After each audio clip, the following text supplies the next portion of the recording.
What products and dolls would you like AG to create? That's a good question. I want the Best Friends to come back. I thought the Best Friends was such a great concept, and I understand that they're saying that the doll collector is the best friend, but hey, I have Kit and Ruthie, and I have Julie and Ivy, and I have Samantha and Nellie. I'm best friends with them too. Why? Why we can still be best friends with their best friends. It doesn't just have to be the main doll. I want them to bring the friends back, and being that Mary Ellen has a boy who is a best friend, let's do boy dolls. Everybody wants boy dolls, and we have the Biddy twins. They already have the heads. Just pop them on an 18-inch body. That's what Sissy and Sam are from K Collect. Gosh, boy dolls. I would just love to see boy dolls and best friends come back. Let's see. Next question is, okay, what book heroines would make great dolls, and what would you include in their collection? That is such a great question, but I don't think it's marketable.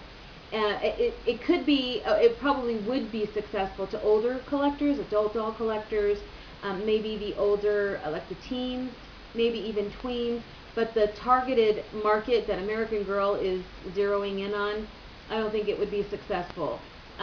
Right now it's the modern, it's the Girl of the Year, it's the modern dolls, and they have come out with really cute Truly Me items. I mean, the big screen TV, the popcorn machine, the new backgrounds that have come out, the clothes are really cute, and then of course Grace's Bakery, and then we saw with Isabel, her ballet studio, and I mean, just that is really appealing to the target market. So though it sounds like a great concept for, you know, the book heroines, I just don't think it's marketable. And I think that's why Be Forever has just been kind of condensed into these 8 dolls at a time, because they were losing money with all of the other dolls that were kind of just out there, and they were zeroing in on the modern line. So that's a disappointment, because maybe you, whoever wrote this question, you can start a doll line with heroines, because I would buy it. Okay, do you watch AG series? No? And what is your favorite AG book series? Oh, okay, gosh, Addie's books were, oh, they were so sad. Oh my, I can't believe they made her eat those worms. Oh my gosh.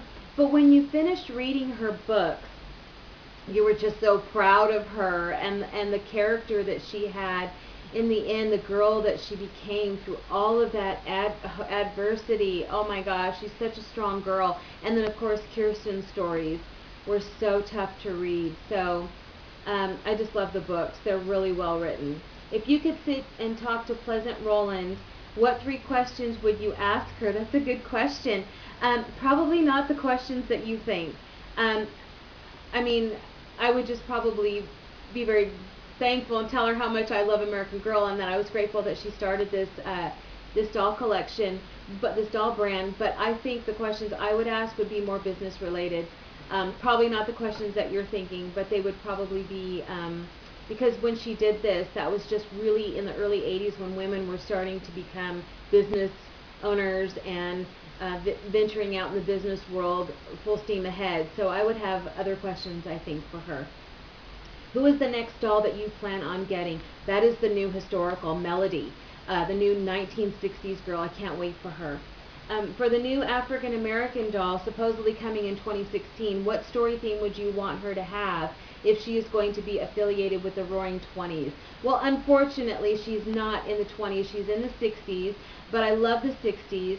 I hope that it would be civil rights, of course, but I want anything Motown. I love music. Music's been very big in our family. My husband's a musician. I just love Motown music so much. So I'm hoping somewhere in there's Motown. I'm not sure where American Girl's going to go with that. She's supposedly rumored to be from Detroit, so we could see some civil rights. But please, just some Motown. What is your favorite doll? Oh my gosh, my favorite doll. I don't know. I have a lot of favorites. That's a tough question. Historicals, I know that. If you could change the ending of any American Girl character in their final storybook, what character would you select and what would you change? I have no clue. Their books are so well written, I don't think that I would really want to change anything because that's what made me love them so much. Gosh, I wouldn't touch those books.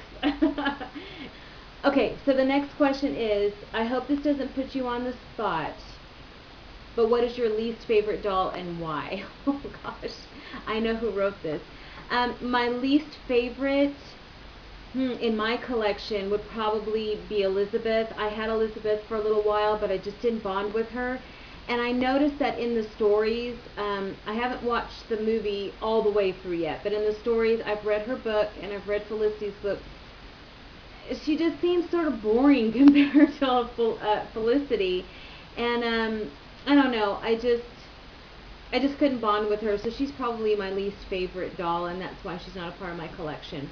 Okay, so next is, if you could create a girl of the year, what would her name be?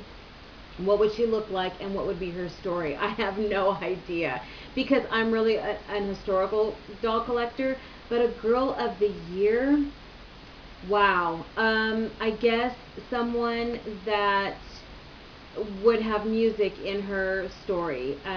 She could be, you know, a musician or a singer, and a doll of color, and hopefully Marie Gray's face mold. So I haven't really thought about it, but those three things sound appealing to me.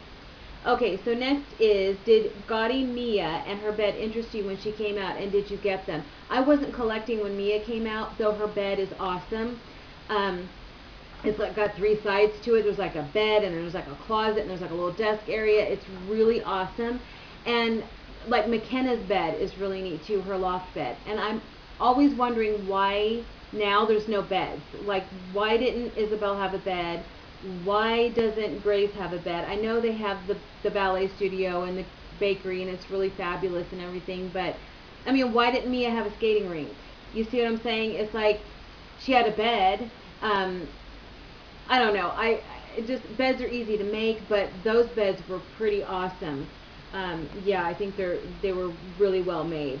Okay, so do you ever do stop motion videos or stories? No. I don't have time. I'm not good at it, and I mean, I blog. I don't do videos that well, as you can see. I don't really have a lot of videos, so I'm just a blogger.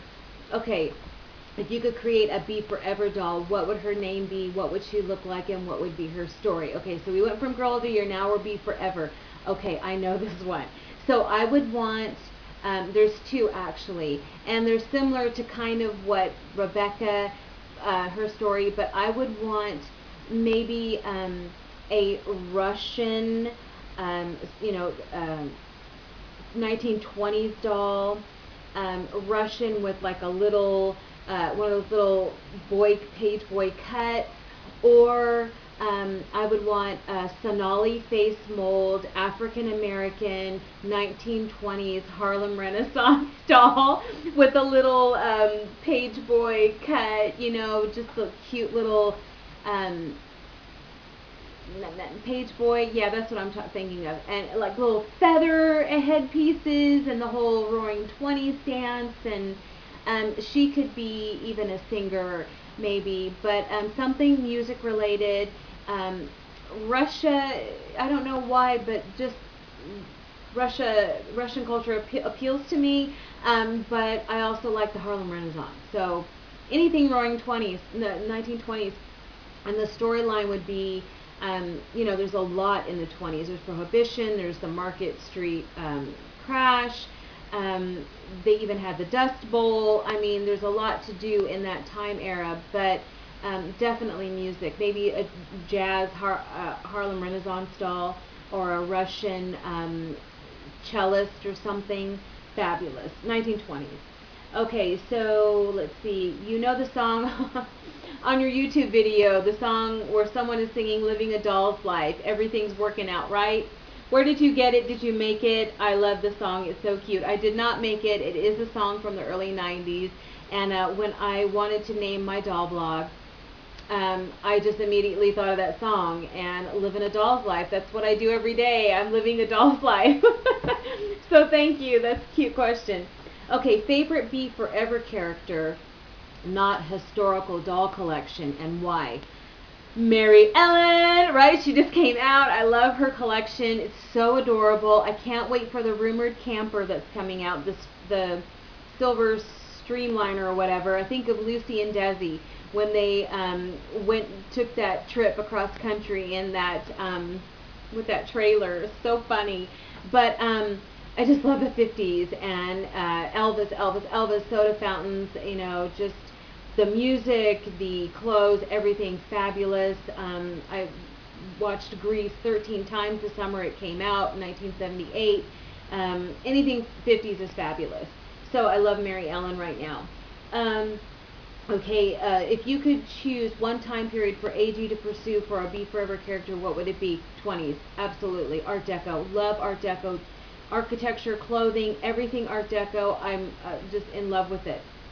Can't get enough of it. How did you learn to sew doll clothes, and what would be a good book if you could recommend for girls that are beginners who would love to make beautiful dresses for their dolls? That's a great question. I started sewing on a sewing machine when I was 13. My dad bought me a Kenmore sewing machine. I still have it. I still use it. It's the only machine I've ever used. It's like my right arm. It's an appendage. It's fun to use. I learned on my own. I did not take sewing classes. What I did is I got a very simple pattern. You can get simple patterns from Simplicity. Do the easy, maybe like the 1 hour, 2 hour project. The easiest thing to start off with is skirts. Skirts are the easiest thing to make. It's just a rectangle measured to your doll's from the waist to the length of the skirt you want. Hem it. Put elastic in it or a drawstring and you've got a skirt. Pants are easy to learn how to do, but you do need a pattern for that. Skirts, pants are easy to start out with. Shirts or dresses with sleeves, you're going to need the sleeve pattern. You can make sleeveless, you can make tank tops, you can make sleeveless dresses. Those are easy to do. Then start doing the sleeves. I was horrible at sleeves until I learned how to do them, so you're going to need to master that. But once you make the very basics, you can embellish everything from there. You can add ribbons, buttons, lace, any kind of rickrack, trims. Just put your mark on it, make it your own, personalize it, and they're a lot of fun to do. Once you learn those basics, you can create anything and everything. And you'll have a wardrobe in like a weekend. And you can always use remnants around the house. You can use clothes that you've outgrown or your sisters or brothers have outgrown and you like the fabric, or if your mom is donating clothes, ask her for a couple of shirts or a couple of skirts and just use the fabric. And it's fun to do. So I encourage all of you out there to make your own doll clothes. And Kate Collect, her channel, she has great tutorials on sewing projects. So I recommend looking at Kate Collect and watching her tutorials. You'll learn a lot. So thanks guys for the questions. Thank you to everybody who reads Living a Doll's Life, to everyone around the globe, 30 countries, and also Canada and America. I appreciate you all. I love connecting with you all. Email me. I have a contact tab on my blog. You can get the email address. Email me pictures of your doll collections. They don't have to be American Girl. You can email me your mini dolls for Snickerdoodle Street. And I'm on Instagram, Living a Doll's Life, blog, Living a Doll's Life, Facebook, Living a Doll's Life, Pinterest. You can follow me there. You can certainly message me here. If there's any questions, anything that you want to know, you can reach me on any one of those places, or you can leave a comment below. I appreciate you all so much. We're almost at 3 million hits on Living a Doll's Life and about 2,100 followers on Instagram. So I'll see you guys there. Have a great Dolly Day, and thanks so much for the questions. Talk to you later, guys. Bye.